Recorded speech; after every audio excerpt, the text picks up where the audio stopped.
Hello everyone, welcome back to the channel. In today's video, I'll show you how to use Canva from start to finish.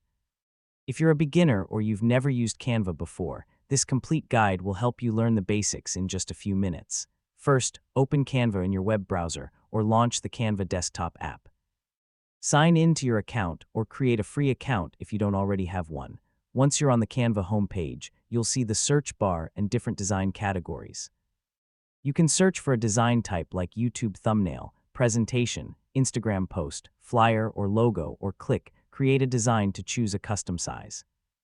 Next, choose a blank canvas or select a ready-made template.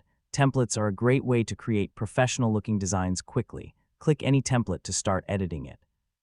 Now let's customize the design. On the left side, you'll find options like templates, elements, text, uploads, photos, and apps. You can add shapes, icons, images, and stickers from the Elements section. To add your own files, click Uploads and upload photos or videos from your computer. To add text, open the Text section, choose a heading or text style, and type your message. You can change the font, size, color, alignment, and other formatting options using the toolbar at the top. If you want to change colors or backgrounds, simply click on the object or background and choose a new color. You can also drag and resize any element to match your design. When your project is finished, click the Share button in the top right corner, then choose Download. Select the file format you want, such as PNG, JPG, PDF, or MP4 if your design includes animation, and click Download to save it to your device. And that's it.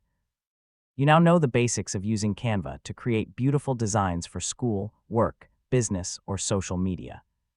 If this video helped you, don't forget to like, subscribe, and turn on notifications for more easy tutorials.